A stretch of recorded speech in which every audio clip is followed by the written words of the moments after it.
the contradictory promises.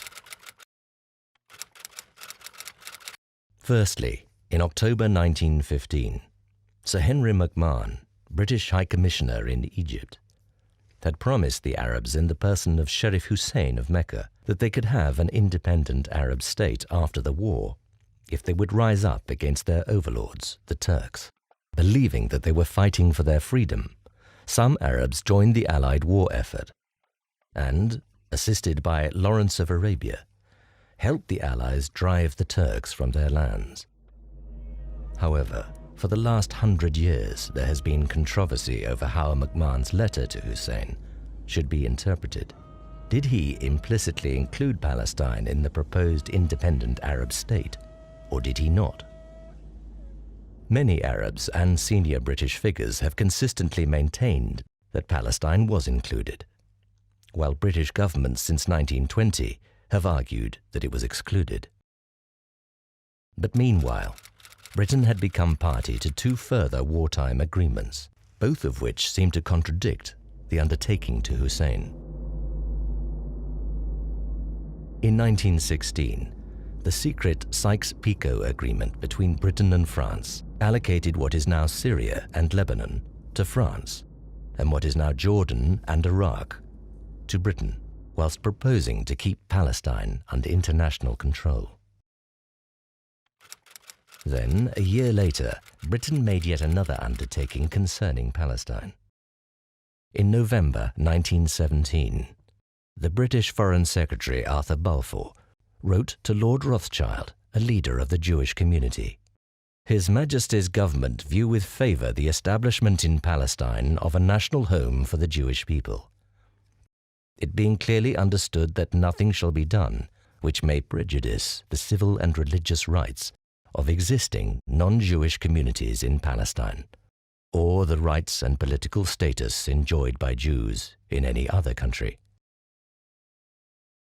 This promise became known as the Balfour Declaration. Now, the Balfour Declaration has been described as one of the most controversial and contested documents of modern Arab history. It led to the creation of the State of Israel and the forced expulsion and displacement of millions of Palestinians from their historic land. Now, this is what Palestine looked like 100 years ago. And what you're looking at is a swath of land marked in white, solely encroached upon by a sea of gray. It shows how Palestine disappeared from the map. Palestinians are now only allowed limited self-rule in small pockets under Israeli military occupation, the longest in modern history. Joining us on set here in Doha is Marwan Bashara, Al Jazeera senior political analyst. How would you characterize the implications, the effect of the Balfour Declaration? Well, certainly it was the beginning of the success story for the Zionist movement and for the beginnings of the foundation of the State of Israel. There's no doubt that this was a key date for the beginning of the success of that movement, because it was the time when the most important power at the time, Great Britain, recognized that the Jews have a right for a homeland in Palestine. And in so many ways, the Zionists went on and built settlements and built the structures for the pre-state and later on the state. And the state, as we know, expanded after 1967, and it became what it is today, probably the most powerful country in the Middle East. That's for the Zionists. For the Palestinians, of course, it was like a zero-sum game. It was exactly the opposite. That was the true beginning of their catastrophe. And did it have to be a zero-sum game? It didn't have to be, it was. And we will go to the idea of what the leadership's responsibility is. But in the end of the day, what was a Zionist success story for the lobbying of Great Britain, for lobbying of the leaders in London, to recognize that homeland for the Jews. For the Palestinians, that was a total catastrophe. That was the beginning of the major settlements and encroachments on their land. That was the beginning of dispossession, leading to their catastrophe in 48, and leading to the fleeing or the kicking out of 2/3 of their population, and for all of their land to be either possessed or occupied by Israel. I think the key date, in as far as I'm concerned, I mean, none of this is strange, right? The Zionists and the Palestinians.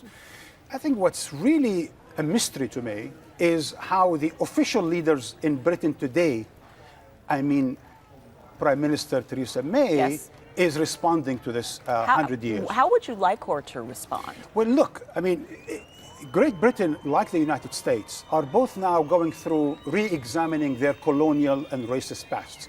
In the US, racist past, slavery, and so on and so forth. In Great Britain, it's a question of the days of empire, the days of colonialism. You would have expected Prime Minister May to say, look, these were 100 years ago. We were a colonial power, we were an empire, we did all kinds of things. I mean, You're saying just an acknowledgement. acknowledgement of what the past was. Just Sure. like in America, they're bringing down monuments. You would expect that Prime Minister May does not erect a monument for Balfour, that you would recognize that this was part of a racist, even anti-Semite. They just didn't like the Jews. Balfour didn't want the Jews to immigrate to Great Britain, to London. So he made sure that they would immigrate elsewhere to Palestine. So there was a bit of anti-Semitic approach to this promise, to this declaration by Balfour. Be that as it may, what's really intriguing as well is that 100 years later, we're actually discussing the same thing. Colonialism of Palestine.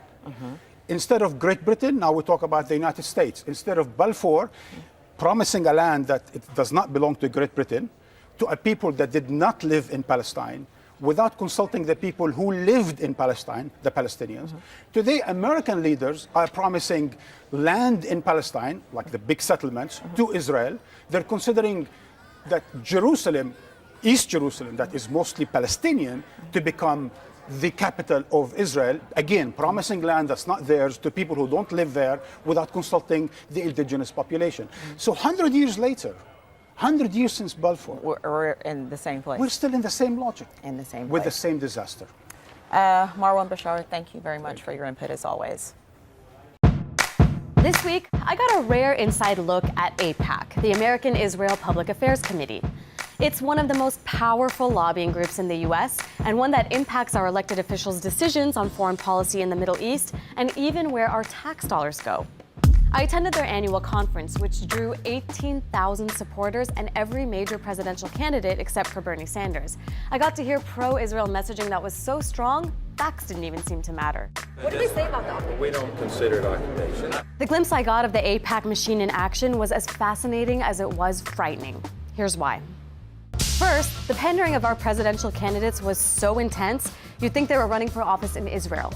America can't ever be neutral when it comes to Israel's security or survival. America will stand unapologetically with the nation of Israel. I'm a newcomer to politics, but not to backing the Jewish state.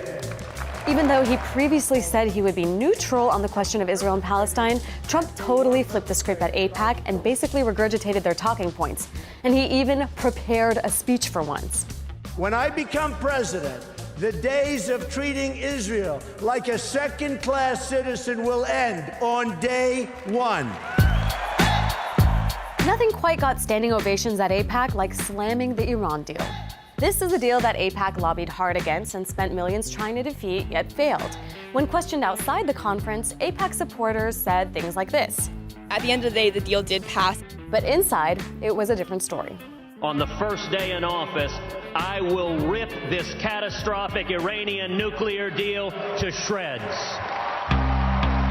Another popular way to rally the crowd was by dehumanizing Palestinians and blaming them for the absence of peace. Palestinian children are raised in a culture that glorifies martyrdom and the willingness to die in the pursuit of killing or maiming Israelis. What I didn't hear was basic context, like the fact that Israel has kept more than 4 million Palestinians under a military occupation for decades, or that Israel continues expanding settlements on Palestinian land in violation of international law and long-standing U.S. policy. Those realities weren't criticized as major impediments to peace at all. Attendees kept saying they supported peace between Israelis and Palestinians, but strangely weren't really ready to talk about Israel's actions in the region. Lastly, AIPAC's 3-day conference ended with a massive lobbying effort. Literally hundreds of Americans were bused to Capitol Hill to urge their elected officials to keep supporting Israel. Our purpose is to talk about Israel. Nothing specific to your communities there. Nothing specific to our communities. Even high schoolers were assigned AIPAC talking points. AIPAC has like its 3 goals. So personally, I'm talking on the first topic, which is about like Iranian aggressions. AIPAC's message to U.S. politicians is simple. Support Israel and we'll support you. Unlike other strong lobbies, they're effective. The U.S. gives Israel more than $3 billion of military aid each year, which Israel uses to advance its interests, even when they contradict our own. But seeing the lobby in action firsthand left me asking, is this how American democracy should work?